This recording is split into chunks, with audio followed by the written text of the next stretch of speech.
Hi again, Ian Dainty. Excuse me, and we want to carry on with 101 marketing questions for business growth. And we're almost halfway through at question 50, which is, do your marketing materials fit into every phase of the B2B buying process? Now, in order to figure out if your marketing material fits into every phase, I think the first thing we need to obviously do is, what are the phases of the B2B buying process? And there's a bunch of different ways to look at it. I'm going to give you three, and then look at the materials that fit into these phases. So, what are the five phases of buying? Some people agree there's five or six, but I think there are five. First of all, your prospect has to agree that he or she has a problem. Excuse me, or needs some help with something, wants to expand their business, whatever. So that's the first phase. The second phase is they want to solve the problem.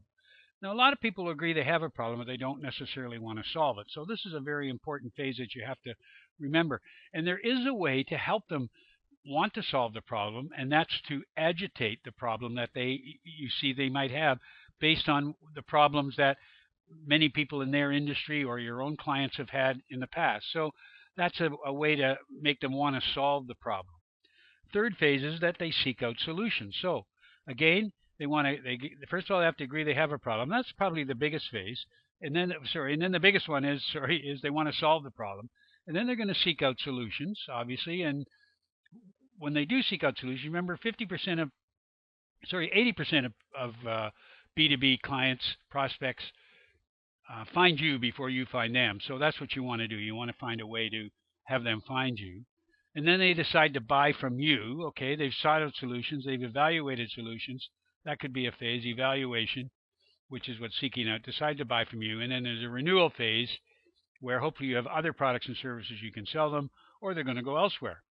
Or renewal, they're going to buy more from you. All right. So let's look at, there's another way of looking at that, which I picked up this chart from a company called Rocket Watcher. There's accelerators and friction points, and they talk about a need, or they don't know they have a problem.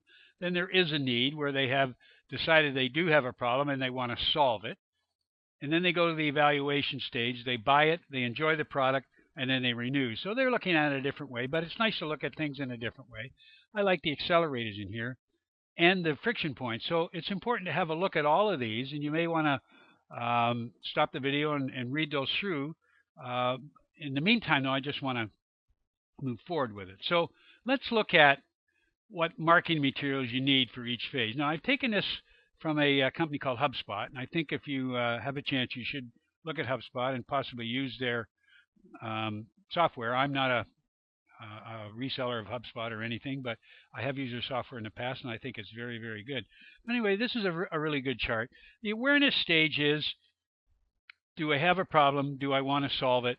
And so, that fits into that. And that's where you get into white papers and ebooks. White papers, 7 steps to solving your problem, whatever that is, some sort of a kit or a tip sheet, a checklist of things, how-to videos, educational webinar, etc. So all of those things fit into the awareness stage, or I have a problem and I want to solve the problem. Then you get into the evaluation stage of how am I going to solve this problem? Who can help me solve it? And that's when you get into such things as product webinars or product demos, and people will go through your website with your product, case studies. That's why case studies and testimonials are important.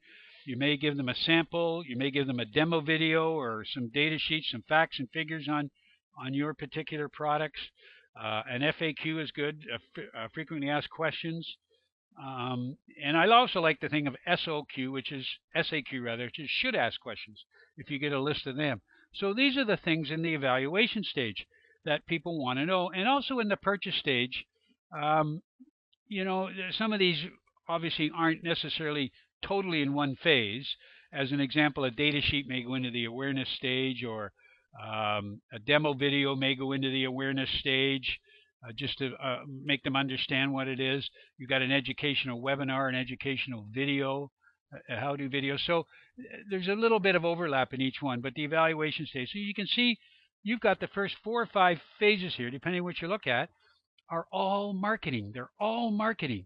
They're not sales. They're all marketing. So that's why your marketing materials have to be up to date and walk the people through the their buying cycle. Then you get the purchase stage, where you may want to, they're really maybe not ready to purchase from you, but they boiled it down to two or three vendors they want. They've talked to you and the other two, and then you may give them a free trial or a live demo. Um, as opposed to a demo video, you may give a live demo through a webinar type product like GoToWebinar or whatever, or you may go over and visit them. There may be a free consultation, or you may spend quite a bit of time with them. You may give them a coupon. Obviously, you'll give them an estimate. Maybe you give them a proposal. I'm not really big on proposals, but maybe they want it. So all of these things are in the purchase stage, but it's the final stage. It's the kind of fifth stage in the renewal stage. So you've got to understand that the purchase stage is different from the awareness evaluation. And the first two stages are basically all marketing. Even when you get into the demo and the free trial are marketing and how they are set up. The salespeople get involved, obviously, when you get into a demo, and then you get into the proposal stage and that kind of thing. Coupons are set up by marketing. So that's why marketing is so important. But it's also key to remember all the different marketing materials you need to move the people through the different phases. Okay? If you have any questions, please email me, or please respond below this video with your comments, and please like the video so other people can see it, your colleagues and friends and any other people, or you can just give me a call. Thanks a lot. Until next time.